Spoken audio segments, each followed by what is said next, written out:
मत्ती 13 अध्याय 3 से 9 पद। और उसने उन्हें दृष्टांतों में बहुत सी बातें कही कि देखो, एक बोने वाला बीज बोने निकला। बोते समय कुछ बीज मार्ग के किनारे गिरे और पक्षियों ने आकर उन्हें चुग लिया। कुछ पथरीली भूमि पर गिरे, जहां उन्हें बहुत मिट्टी ना मिली और गहरी मिट्टी ना मिलने के कारण वे जल्द उगाए। पर सूरज निकलने पर वे जल गए और जड़ ना पकड़ने से सूख गए। कुछ झाड़ियों में गिरे और झाड़ियों ने बढ़कर उन्हें दबा डाला। पर कुछ अच्छी भूमि पर गिरे और फल लाए, कोई 100 गुना, कोई 60 गुना, कोई 30 गुना। जिसके कान हो वह सुन ले। प्रिय जिसिन टीवी दर्शकों और मानमिन टीवी दर्शकों, इजरायली लोग कनान देश में जाने से पहले उस जंगल में बहुत कठिन यात्रा से गुजरे। वो जंगल कनान देश की तुलना में बिल्कुल अलग ही स्थान था। वहां पानी की कमी थी और भूमि अनुपजाऊ थी। जंगल में कोई फसल और फल नहीं लगते थे। उसमें मुश्किल से खाना मिल पाता था। वे लोग जो तीर्थ यात्रा में जाते हैं, सीने पर्वत की ओर जाते समय रास्ते में कनान देश में जा सकते हैं। इस जंगल के असमान प्रतिज्ञा किया हुआ देश, उसमें दूध और मधु की धाराएं बहती थी। गिनती 13 अध्याय 23 पद में लिखा है, तब वे एशकॉल नाम नाले तक गए और वहां से एक डाली दाखों के गुच्छे समेत तोड़ ली और 2 मनुष्य उसे एक लाठी पर लटकाए हुए उठा ले चले गए और वे अनारों और अंजीरों में से कुछ कुछ ले आए। ये एक ऐसा देश था जिसमें बहुत आय से फल लगते थे। ऐसे फल कि 2 लोगों को अनारों और अंजीरों के गुच्छों को उठाना पड़ा। मैं विश्वास करता हूं कि आप में से बहुत से ऐसे जीवन से गुजरे हैं जो जंगल के समान था प्रभु से मिलने से पहले। आप में से बहुत से ऐसा कहा करते थे कि अपने जीवन के सपनों और योजनाओं को साकार बनाने के लिए मैंने एक परिश्रम से कार्य किया, लेकिन मैंने असफलता और असफलता ही प्राप्त की। सब कुछ खो दिया, सब कुछ खो दिया। स्वास्थ्य खो दिया, पारिवारिक शांति खो दी। शादी होने से पहले उनके पास बहुत सुंदर योजनाएं होती थी, बहुत सुंदर योजनाएं। ये कितना अच्छा होता अगर सारा ऐसा ही होता जैसी योजनाएं बनाई गई थी। लेकिन जैसी योजनाएं बनाई जाती हैं वैसे नहीं होता है। आपको अपने बारे में सोचना चाहिए। आपको सोचना चाहिए कि आपका जीवन क्यों जंगल के जीवन के समान है। यदि मैं अपने हृदय को वश में रखता, धर्मी जीवन जीता, तो फिर ऐसा नहीं होता जैसा मैं आज हूं। ऐसे बहुत से लोग हैं जो एक दूसरे को धोखा देते हैं, बहुत से गलत काम करते हैं, शराब पीते हैं, जुआ खेलते हैं और अंत में अपने परिवारों को खत्म कर देते हैं। क्योंकि वो सही मार्ग पर नहीं चले, इसलिए वो बीमार हो गए। क्योंकि भलाई में जीवन उन्होंने नहीं जिया, इसलिए उनके परिवार का मेल भी भंग हो गया, शांति भंग हो गई। मेरा स्वास्थ्य खराब हो गया, मेरे परिवार में शांति भंग हो गई। और आप में से कुछ ने ऐसा महसूस किया होगा कि मेरे दिल में कोई संतुष्टि नहीं, यद्यपि मेरे पास कुछ कमी नहीं है। आप में से बहुतों ने कहा कि परिश्रम पूर्वक अपने जीवन को जोतने की आपने कोशिश की, लेकिन कुछ काट नहीं पाए। ये बिल्कुल ऐसा था जैसे मानो आपने जंगल में बोया हो। परंतु अब आप कुछ ऐसा कह रहे हैं जो बिल्कुल अलग है। क्योंकि आप परमेश्वर से मिले, अपने हृदय की भूमि की आप जुताई कर रहे हैं। अब आप अपने जीवन में फल प्राप्त कर पा रहे हैं। जो कुछ मैंने बोया है उसे फल उत्पन्न हो रहे हैं। अब मेरे पास संपत्ति है, स्वस्थ है, परिवार में खुशी है। इससे भी बढ़कर अब मेरे पास परमेश्वर में सच्चा आनंद और संतुष्टि है। अब आप इस तरह से गवाही देते हैं, अब मैं बहुत खुश हूं। ये है वो गवाहियां जो बहुत बार मुझे यहां पर सुनने को मिलती हैं। वो कहते हैं कि उनके परिवार में शांति है, पतियों के बीच शांति है, बच्चों के साथ भी शांति है।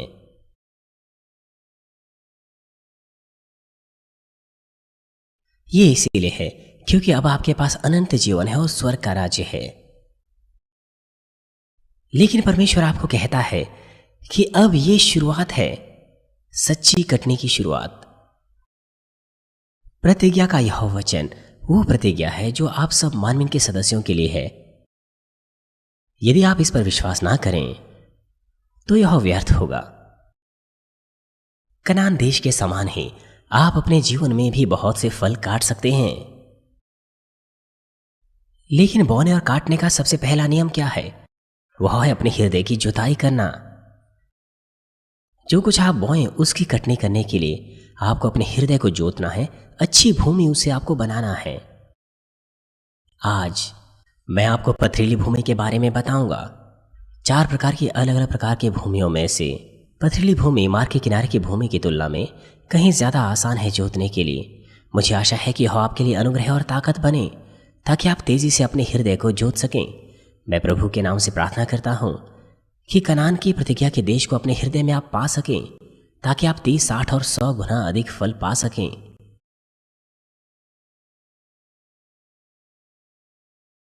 मसीह में प्रिय भाइयों और बहनों, जैसे कि पिछले सत्र में मैंने आपको बताया था कि इनमें से प्रत्येक 4 प्रकार की भूमि जो आज के पाठ में पाई जाती है, ये मनुष्यों का हृदय है जिस पर परमेश्वर का वचन बोया जाता है। यद्यपि एक ही प्रकार का बीज विश्वासियों के हृदयों में बोया जाता है, तो भी प्रत्येक का नतीजा अलग अलग होता है उनके हृदयों के अनुसार। यद्यपि आप यहाँ पर मिलकर परमेश्वर की आराधना कर रहे हैं, लेकिन आप सभी का हृदय अलग अलग है। कुछ लोग आत्मा और सच्चाई से आराधना कर रहे हैं, वो अपना बेहतर करते हैं आत्मा और सच्चाई से परमेश्वर की आराधना करने के लिए। वो बहुत परिश्रम करते हैं कि वो संदेश का एक भी वचन ना खोएं। वो संदेश को अपने हृदय में छापने की कोशिश करते हैं। यदि आप इस तरह से परमेश्वर की आराधना करें तो लंबा समय नहीं लगेगा, 1 या 2 वर्षों में ही आप बहुत से फल काट पाएंगे। लेकिन दूसरे लोग काल्पनिक विचारों के साथ संदेशों को सुनते हैं। कुछ लोग सोते सोते संदेशों को सुनते हैं और कुछ लोग यह सोचते हैं कि सभा के बाद वो क्या क्या करेंगे। इस प्रकार से परमेश्वर की आराधना करते वक्त लोगों के पास अलग अलग विचार होते हैं। हर कोई अलग अलग होता है। यद्यपि वे एक ही परमेश्वर का वचन सुनते हैं, लेकिन वो इस प्रकार से उनके हृदयों में अलग अलग रीति से बोया जाता है। मार्ग के किनारे की भूमि, पथरीली भूमि, कंटीली भूमि और अच्छी भूमि, इन 4 प्रकार की भूमियों में से पिछले सत्र में मैंने आपको मार्ग के किनारे की भूमि के बारे में बताया। मार्ग के किनारे की भूमि कठोर हृदय होता है, जिद्दी हृदय होता है। यह हृदय ऐसे व्यक्ति का हृदय होता है जो परमेश्वर के वचन को ना तो समझता है ना उस पर विश्वास करता है। क्योंकि हृदय कठोर है, इसलिए परमेश्वर का वचन समझ नहीं आता, इसलिए वो विश्वास नहीं कर पाता। मार्ग के किनारे की इस भूमि को जोतने के लिए आपको बुराई को निकाल फेंकना है, स्वयं की धार्मिकता और रूपरेखाओं को तोड़ देना है। आपको लगातार कोशिश करते रहना है जब तक आप पूरी तरह से टूट ना जाएं। दूसरे प्रकार के हृदय की भूमि पथरीली भूमि होती है। इस संदेश को सुनते वक्त आपको जांचना चाहिए कि क्या आपका हृदय मार्ग के किनारे की भूमि है या फिर पथरीली भूमि। जब आप आज सुनते हैं, और आपको देखना चाहिए, जांचना चाहिए कि यह किस तरह की हृदय की भूमि है। आपको सही से जांचना है कि यह क्या है और आपको उससे तोड़ देना है। मत्ती 13 अध्याय 5 और 6 पद कहता है, कुछ पथरीली भूमि पर गिरे जहां उन्हें बहुत मिट्टी ना मिली, और गहरी मिट्टी ना मिलने के कारण वे जल्द उगाए, पर सूरज निकलने पर वे जल गए और जड़ ना पकड़ने से सूख गए। पथरीले स्थानों में मिट्टी बहुत कम होती है और इस तरह की भूमि में भूमि गहरी नहीं होती है। इस तरह के स्थानों में जब बीज डाला जाता है तो सूरज निकलने पर वो सूख जाता है, क्योंकि वहां मिट्टी की कमी होती है। जेजू द्वीप में हर जगह पत्थर ही पत्थर पाए जाते हैं। वहां पर पत्थरों को लोग घरों की दीवारों को बनाने के लिए इस्तेमाल करते हैं, इसलिए ज्यादातर दीवारें वो पत्थरों की बनी हुई हैं। उसके बावजूद भी वहां पर बहुत सारी पत्थर है, चट्टानें हैं, इसलिए वहां बीज नहीं बो सकते। वहां पर पत्थर ही पत्थर है, वहां पर नीचे जमीन से पत्थर ही निकलते हैं, इसीलिए वहां पर खेत बनाना बहुत मुश्किल है। और अब कुछ लोग मुझसे इस तरह से कहते हैं कि सीनियर पास्टर, मैं बहुत निराश हूं। मैंने बार बार उन्हें दूर करने की कोशिश की, लेकिन वो अभी भी आ रहे हैं। वो कहते हैं कि वो असीमित है। हालांकि बड़ी मेहनत से उन्हें दूर करने की वो कोशिश करते हैं, लेकिन अभी भी बाकी हैं। कितने कितने उन्होंने इकट्ठे किए हुए हैं। दूर करने के बावजूद भी अभी कितना असत्य बचा है जो बाहर निकलना बाकी है। मेरे साथ ऐसा नहीं था। मैंने कुछ बड़ी चीजों को निकाल दिया था, जैसे कि बैर, गर्म मिजाजी। तो जो बाकी छोटी छोटी चीजें थी, जो बड़ी बड़ी चीजों के पीछे बाहर निकल आती थी, जब बड़ी चीजें निकल जाती थी साथ मिलकर, जब बड़ी बड़ी चीजें दूर हो जाती है तो बाकी छोटी चीजें वे भी साथ मिलकर बाहर आती हैं। लेकिन लोग कहते हैं कि बार बार वो उन्हें दूर कर रहे हैं। तो मैं सोचता हूं कि उन्होंने कितना इकट्ठा किया है।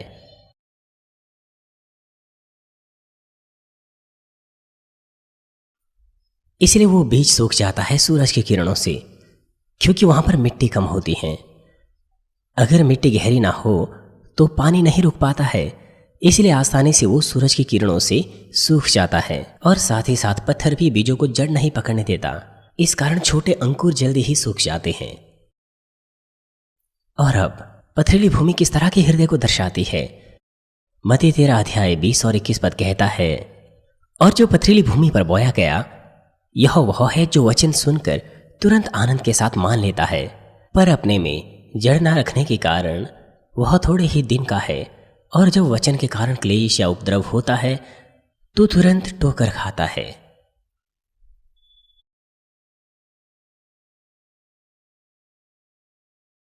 वे जिनके पास मार्ग के किनारे का हृदय होता है, जो वचन वो सुनते हैं वे उसे नहीं समझ पाते, क्योंकि उसे समझने के लिए उनके अंदर बहुत बुराई होती है, इसलिए नहीं समझते। और ना ही यह उनके विचारों के अनुसार होता है, इसलिए वो दोष लगाते हैं, न्याय करते हैं जब वो बात उनके विचारों के अनुसार नहीं होती। परमेश्वर ने अपने वचन से स्वर्ग और धरती को बनाया, और कुछ नहीं से कुछ चीजों को बनाया। यदि वे लोग इस बात पर विश्वास नहीं कर पाते तो यह बात उनके विचारों में नहीं आ पाती है, नहीं आ सकती। इसीलिए आपने 1 साल तक सुना, 1 साल तक देखा, आपने ऐसे चिन्हों चमत्कार परमेश्वर के सामर्थ्य को देखा जो वर्तमान चिकित्सक विज्ञान के द्वारा नहीं किए जा सकते। आपने असंख्य कामों को देखा जिसे केवल परमेश्वर कर सकता है, ऐसे असंभव कार्य। तो फिर आपको अपनी पूर्व धारणा को तोड़ देना चाहिए, अपने हृदय की भूमि को जोतना चाहिए। और अब यदि आप देख सकें, सुन सकें, उसके बावजूद भी अगर ऐसे लोग हैं जो बातों पर विश्वास ना कर सकें, तो फिर उनकी दिक्कत क्या है।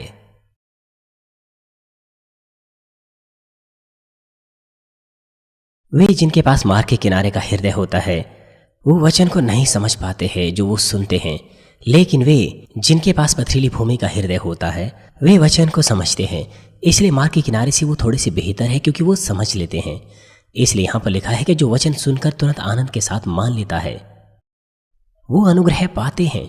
लेकिन जब सताव, कलेश या उपद्रव होता है तो जिनके पास पथरीली भूमि के हृदय होते हैं वो जल्दी ही ठोकर खाते हैं। आप में से कुछ लोग नए विश्वासियों का परिचय मुझे देते हैं। आप कहते हैं कि सीनियर पास्टर वो इस कलीसिया में नया है, कुछ ही दिन हुए हैं, लेकिन वो हर सभा में आता है, प्रार्थना करना नहीं रोकता, दशमांश मानता है, प्रभु का दिन पवित्र मानता है।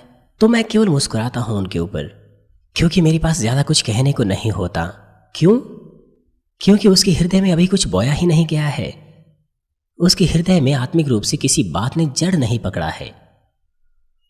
उसे लगातार अपने हृदय की भूमि को जोतते रहना चाहिए, क्योंकि वो नहीं जानता कब क्लेश उपद्रव का वो सामना करेगा, शैतान कैसे उसके ऊपर कार्य करेगा। जब क्लेश और उपद्रव होता है तो आसानी से लोग ठोकर खाते हैं। ऐसा लगता है कि वे पवित्र आत्मा से भरे हैं, लेकिन कुछ महीनों बाद वो कहीं दिखाई ही नहीं देते। आपके ग्रुप में, आपके सेल में ऐसे भी सदस्य होंगे, ऐसा लगता है कि वो बहुत अच्छा काम कर रहे हैं, लेकिन कुछ महीनों में या आधे वर्ष में भी वो कहीं दिखाई नहीं देते। वो चर्च को छोड़कर चले जाते हैं। ऐसा लगता है कि वो ठीक है, लेकिन बाद में वो नहीं चाहते कि सेल या ग्रुप लीडर्स उनके घर जाएं। ऐसे भी सदस्य हैं, आप उन्हें समझ नहीं पाते, लेकिन परमेश्वर सब बातों को जानता है और उसके पास इसका भी उत्तर है। सेल और ग्रुप लीडर्स, उन्हें यह पता होना चाहिए जब वो लीडर के रूप में काम करते हैं। ठीक है, आपको पता होना चाहिए। इसलिए कृपया बहुत अधिक आनंदित ना हो जब ऐसा लगता है कि वो बहुत अच्छे मसीह है, आपको सावधान रहना चाहिए कि उनके विश्वास की उन्नति में आप मदद करें। वो इसीलिए क्योंकि वचन ने सही रूप से अभी जड़ नहीं पकड़ी है। जड़ ना पकड़ने का मतलब है उनके पास सच्चा आत्मिक विश्वास नहीं है। बिना इस आत्मिक विश्वास के सब बातें व्यर्थ है। आप नहीं जानते कि कब शारीरिक विश्वास बदल सकता है। साथ ही मैंने आपको प्रेम के बारे में भी बताया। शारीरिक प्रेम आसानी से बदल जाता है। कुछ लोग कहते हैं कि अगर मुझे आप नहीं मिली तो मैं मर जाऊंगा, और ऐसे लोग चर्च में पाए जाते हैं। यदि आप मुझे नहीं चाहती, अगर आप मेरे साथ नहीं चलोगी तो मैं मर जाऊंगा, मैं आत्महत्या कर लूंगा। वो इस तरह से कहते हैं कि मैं आत्महत्या कर लूंगा, अगर आप मुझे नहीं मिलोगी तो मैं मर जाऊंगा, आत्महत्या कर लूंगा। कुछ लोग इस तरह से कहते हैं। उनके साथ घूमने के लिए वो दूसरों को इस तरह से डराते हैं और बाद में वो बुराई करते हैं। क्योंकि शारीरिक प्रेम वो बदल जाता है, आत्मिक प्रेम नहीं बदलता। वो नहीं बदलता, चाहे कुछ भी क्यों ना हो।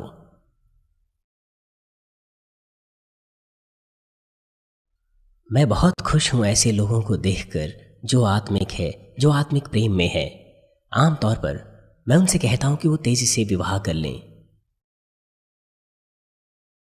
केवल वही जिनके पास आत्मिक प्रेम है। शारीरिक प्रेम वो एक दूसरे को धोखा देता है। ऐसे बहुत से लोग हैं जो शारीरिक प्रेम करते हैं, इससे मुझे बहुत दुख होता है। कोई व्यक्ति जो शारीरिक प्रेम करता है, जब वो शादी करता है तो मुझे राहत मिलती है, क्योंकि मैं सोचता हूं कि एक आने वाली मुसीबत गायब हो गई है, खत्म हो गई है।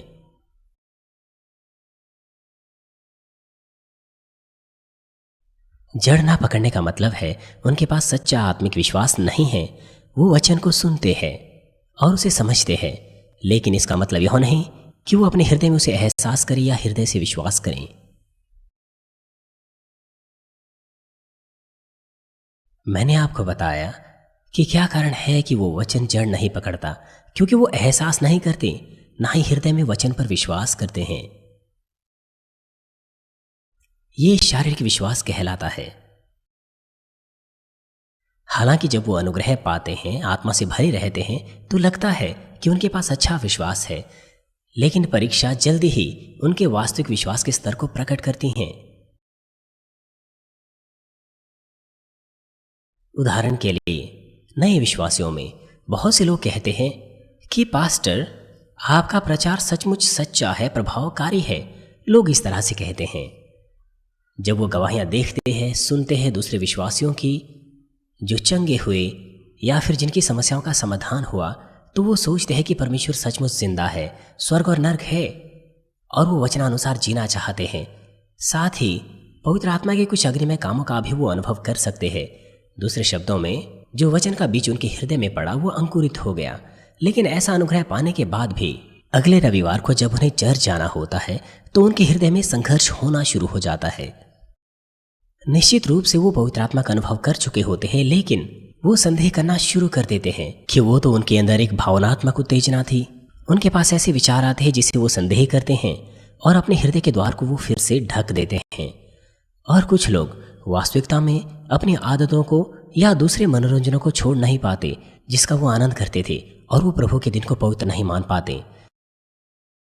पवित्र आत्मा से परिपूर्ण जीवन को जीते समय यदि उनके परिवार के सदस्य या उनके काम में उनके बॉस उन पर सताव करते हैं तो वो चर्च आना छोड़ देते हैं। वे लोग महानता से अनुग्रह पाते हैं और लगता है कि एक अच्छा विश्वासी जीवन जी रहे हैं, लेकिन जब चर्च के दूसरे विश्वासियों के साथ उनकी समस्या होती है तो उन्हें बुरा लग सकता है। इस कारण जल्दी ही वो चर्च को छोड़कर चले जाते हैं। मेरा मतलब है, कोई ऐसा है जो मेरे कारण चर्च को छोड़कर चला गया। उनकी दिक्कत क्या थी? क्या दिक्कत थी उनकी कि मेरी वजह से उन्होंने चर्च छोड़ दिया? आपके बच्चे या आपके पति या जो कोई भी हो, क्या कारण था? मैंने क्या किया? मैंने केवल भली चीजें आपको दी। मैंने कभी पैसा नहीं मांगा। मैंने कभी नहीं कहा कि वो मुझे कुछ पैसा दे। मैंने कभी उन्हें कोई कष्ट नहीं दिया।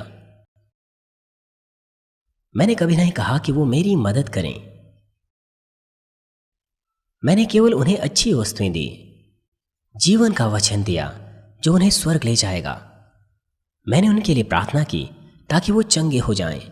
उनकी अगुवाई मैंने आशीषित मार्ग पर की ताकि वो आशीषें पाएं। ऐसे बहुत से हैं जो आशीषें पा रहे हैं मेरे कारण। एल्डर बीन के साथ मैंने इस बारे में बात की कि वे कितने खुश हैं जो मेरे हृदय में रहते हैं। वो गरीब हुआ करते थे, वे मात्र निर्वाह कर पाते थे, लेकिन मैंने उनके लिए प्रार्थना की, अपने हृदय में रखा उन्हें, और उन्होंने आशीषें पाई और अब वो एक संपन्न जीवन जी रहे हैं। मैं चाहता हूं कि आप सबको मैं अपने हृदय में रखूं, लेकिन आप मेरे पास नहीं आते। मैंने केवल भली बातें आपको सिखाई, केवल सत्य का वचन और भलाई सिखाई। मैंने उनकी अगुवाई की कि वो नए यरूशलेम जाएं। मैंने उन्हें सिखाया कि कैसे चंगाई मिलती हैं, कैसे आशीषें मिलती हैं। लेकिन क्या कारण है कि वो मुझसे बैर रखते हैं? जब लोग सचमुच परमेश्वर से प्रेम करते हैं तो उन्हें प्रार्थना करनी चाहिए, चर्च के लिए उपवास करना चाहिए और चरवाहे के लिए भी। यह है विश्वास, यह है सच्चा विश्वास, यह है वो स्तर, यह है विश्वास का वो स्तर, प्रेम का वो स्तर। उन्हें विश्वास में बने रहना चाहिए, चर्च को बचाए रखना चाहिए। राजा दाऊद ने पाप किया, उसने उस व्यक्ति को मरवाया जो बहुत भला था, एक अच्छा नागरिक था। गलत तरीके से उसने उसे मरवाया। इसलिए परमेश्वर ने भविष्यद्वक्ता के द्वारा राजा दाऊद को चिताया। परमेश्वर ने कहा कि उसने पाप किया है और वो एक बुरा व्यक्ति है। इसलिए दाऊद ने पश्चाताप किया। और जब समय आ पहुंचा, परमेश्वर ने उसे आजमाइशों से गुजारा, वो महान मुश्किलों से गुजरा। लग रहा था कि पूरी तरह से परमेश्वर ने उसे छोड़ दिया। दाऊद के अपने पुत्र ने उसके विरुद्ध विद्रोह किया और दाऊद को अपने बेटे के सामने से ही भागना पड़ा, अपने बेटे के सामने से। लेकिन दाऊद के लोग जो दाऊद की सेवा करते थे, उसके अधीनस्थ, उसके सेनापति, सैनिक, उन्होंने दाऊद का अनुसरण किया अंत तक। सैनिक और सेनापति अंत तक वो दाऊद के साथ रहे। लग रहा था कि परमेश्वर ने दाऊद को छोड़ दिया है। अगर आप किसी का अनुसरण करते हैं तो आपको अपना परिवार छोड़ना पड़ता है। कोई आशा नहीं, कोई खाना नहीं, सोने के लिए कोई स्थान नहीं, उनके पास कुछ नहीं था, लेकिन वो तो भी अपने राजा के पीछे चले हुए थे।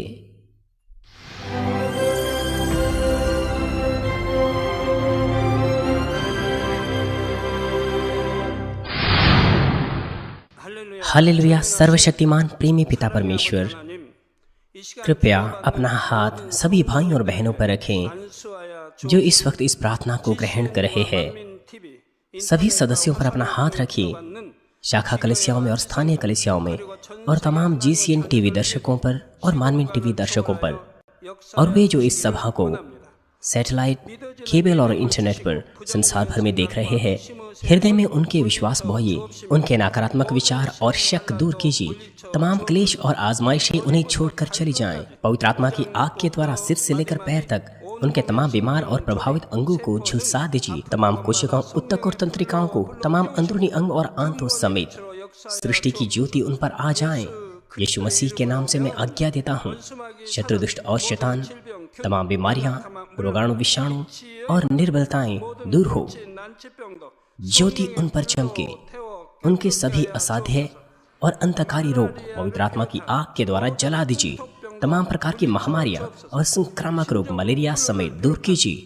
तमाम प्रकार की नई और अज्ञात बीमारियां, स्वाइन फ्लू सहित उनसे दूर हो और साफ हो जाएं और चंगे हो जाएं। तमाम प्रकार के संक्रामक रोग जैसे कि जुकाम और बुखार उनसे दूर हो। पिता, उन्हें तमाम प्रकार के रोगाणुओं और विषाणुओं और बैक्टीरिया से सुरक्षा दीजिए। तमाम प्रकार के कैंसर्स, पेट के कैंसर, फेफड़े के कैंसर, जिगर के कैंसर, छाती के कैंसर, पेट के कैंसर और आंतों के कैंसर से उन्हें चंगा कीजिए। एड्स, लुकेमिया, दिमागी रक्तघात, उच्च रक्तचाप, धीमा रक्तचाप, हृदय की बीमारी, फेफड़ों की बीमारी, मधुमेह, थायराइड की बीमारी, स्त्री रोग और तमाम सूजन और जलन दूर हो। पोलियो, लकवा, गठिया और हर्निया से उन्हें चंगा कीजिए। तमाम प्रकार के दर्द गायब हो जाएं। पीठ दर्द, सिर दर्द और मानसिक दर्द सहित तमाम प्रकार की मिर्गी, स्वलिनता, उदासी, तंत्रिका रोगों से उन्हें आजाद कीजिए। उन्हें तमाम प्रकार के लकवों से खोल दीजिए। वे उठें, चलें और कूदें।